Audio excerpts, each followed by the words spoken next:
higit 100 at 6 na po na ang kumpirmadong patay.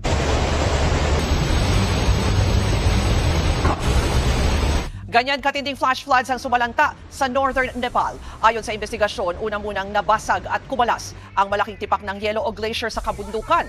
Sa lakas ng pagyanig, unang inakalang lindol ang tumama sa lugar. Ang nag-collapse na glacier ang nagdulot po ng ice rock avalanche o pagguho ng mga yelo at bato.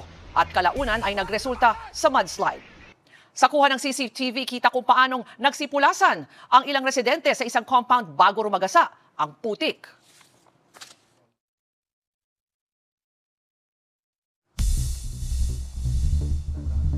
Sa isa pang kuha, kita rin kung paano nagtakbuhan ng mga tao bago palamunin ng mudslide ang lugar. Marami rin pong infrastruktura ang nasira. Panoorin natin.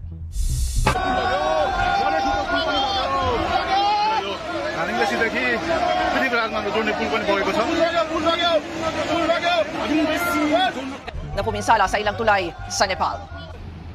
Maging sa kuhang ito, hindi po nakalampas ang bakal na tulay sa tindi ng flash floods. Sa huling tala ng kanilang gobyerno, 162 bangkay na ang na-recover sa trahedya. Nasa 1,500 naman ang nawawala na karamihan po ay mga turista. Pero pwede pa yang tumaas. Makikita kung gaano kabilis lumaki ang agos ng tubig habang tinatangay ang anumang madaraanan nito.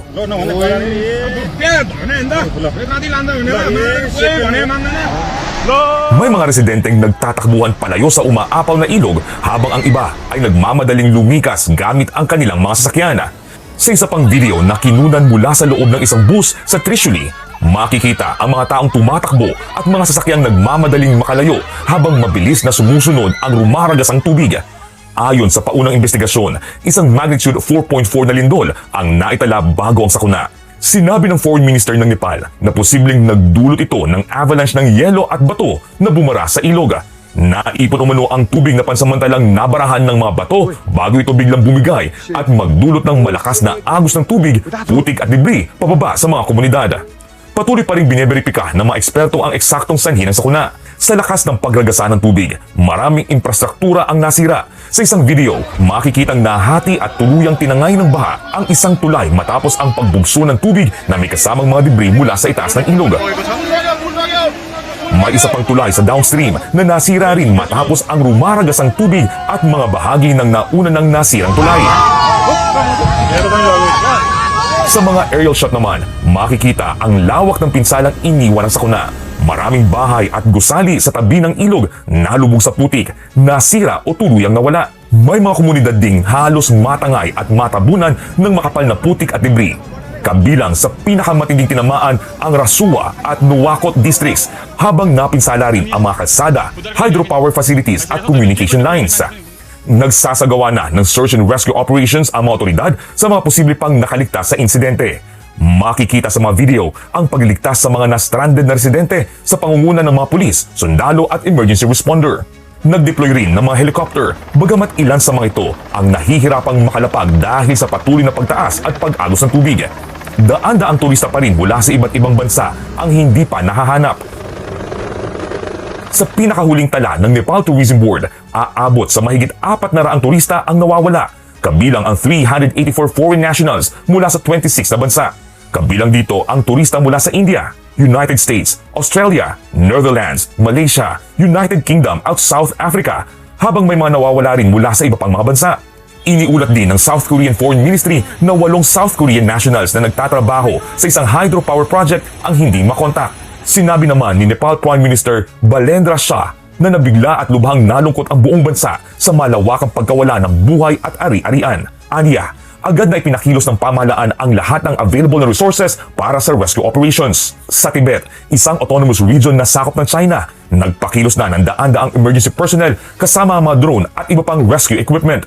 Iniutos na rin ni Chinese President Xi Jinping ang all-out search and rescue operation para hanapin ang mga nawawala at maiwasan ang karagdagang casualties. Itinuturing ang sakuna na pinakamapinsalang kalamidad sa Nepal mula nang yumanig ang magnitude 7.8 earthquake noong 2015 na kumitil sa halos 9,000 buhay.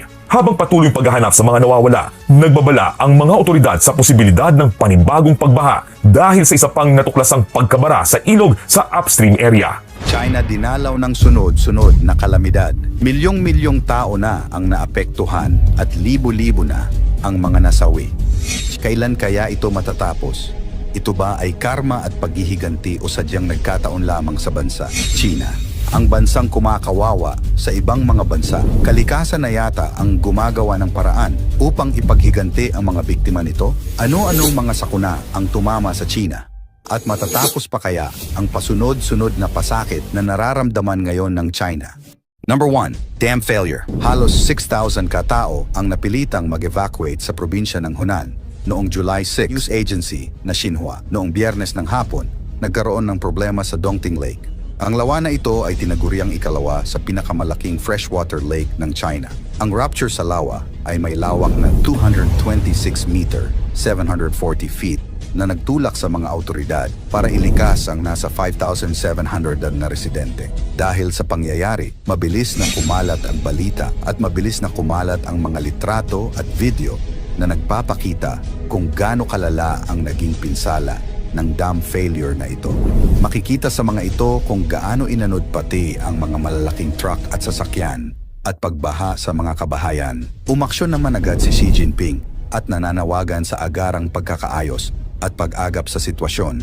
Ayon dito, ang sitwasyong ito ay kinakailangan ng all-out rescue at relief efforts para maprotektahan ang mga tao at ang mga ari-arian nito. Ang rehiyon ng Hunan ay tirahan ng mahigit nasa kalahating milyong populasyon.